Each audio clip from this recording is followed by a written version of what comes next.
মাছ বাজারে মাছ কিনতে গিয়ে আপুর ব্যাগটাই উধাও হয়ে গেল। সো হ্যালো এভরিওয়ান, আসসালামু আলাইকুম, দিস ইজ মি রাবিয়া রাজি ফ্রম মাই পেজ। 14 বছর পর আমি মাছ বাজারে ঢুকেছি, তাও আপুর সাথে। তো আজকে আমরা কি কি মাছ কিনলাম আর আমাদের সাথে কি হয়ে গেল সেটাই আপনাদের সাথে শেয়ার করলাম। আশা করি সবাই সম্পূর্ণ ভিডিওটি দেখবেন। তাড়াতাড়ি রেডি হয়ে আপুর সাথে বেরিয়ে পড়লাম। আর যখন আমি বাজারে ঢুকে পড়লাম তখন একটু আবেগপ্রবণ হয়ে গেলাম। সেই ছোটবেলায়, মানে 14 বছর কিন্তু কম নয়। তো সেই ছোটবেলায় আমি বাবার সাথে বাজারে যেতাম, যেই মাছগুলো আমাদের পছন্দ হতো সেই মাছগুলো বাবা কিনে নিয়ে আসতো।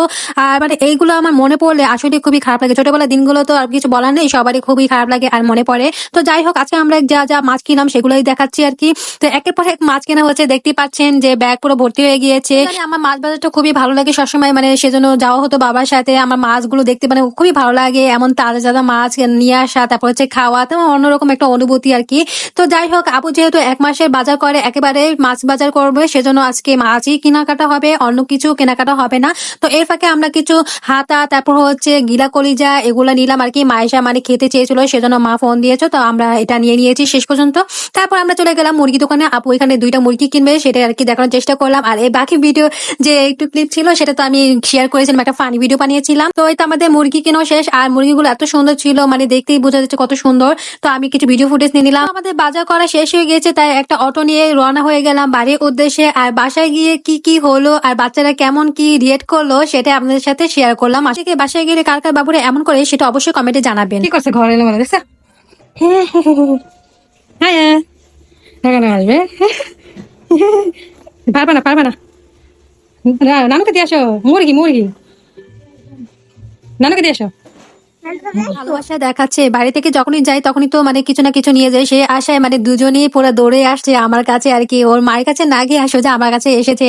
তো কিছু না পেয়ে এসেছে আমার পকেটে খুঁজতে। তো আমি যাওয়ার সময় একটা আটা নিয়ে গিয়েছিলাম, সেটাই মানে খুঁজে বের করলো। ছোটটা তো পারলো না, সেজন্য মেজোটা বাইর করে ছোটটাকে দিয়ে দিল। যাক, অনেক ভালোবাসা, মাশাআল্লাহ। তো আমি এখানে দেখাচ্ছি যে মানে কতটুকু মানে বাজার করলাম আর এখন কেমন দেখাচ্ছে আর কতটুকু দেখা যাচ্ছে।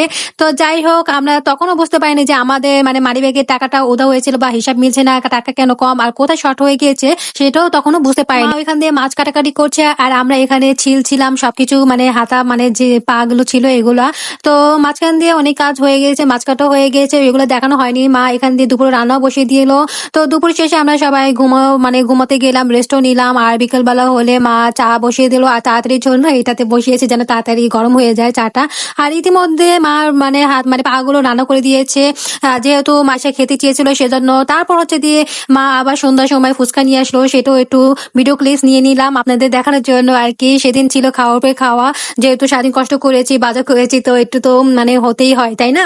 আর আমাদের হিসাব এখনো মিলতে পারেনি যে কোথায় আমরা টাকাগুলো রেখে আসছি। আর এগুলো প্রায় হয়ে থাকে। আরেকদিনও দুলাভাই তারপর হচ্ছে আপু যখন গিয়েছিল মাছ বাজারে মাছ কিনতে, একসাথে বাজার করলে না মানে বোঝা যায় না যে কোথায় কি ভাঙা হয়েছে। লিস্ট যদি না করা হয় তো ওরা করেও না, সেজন্য এই সমস্যাটা হয়েছে। তো যাই হোক, আমি রাতে হলে একটু পুডিং বানাই, আপু তারপর যে ভাঙিনা খেতে চেয়েছিল সেজন্য একটা পুডিং বানিয়েছি। পুডিংটা এত সুন্দর হয়েছে, খেতেও খুবই মজা হয়েছে, পুরো সবকিছু মানে ব্যালেন্সের মধ্যেই ছিল। তো আজকে ভিডিওটা এই পর্যন্ত। ভালো লাগলে লাইক কমেন্ট শেয়ার করবেন আর ভালো থাকবেন। আসসালামু আলাইকুম, আল্লাহ হাফিজ।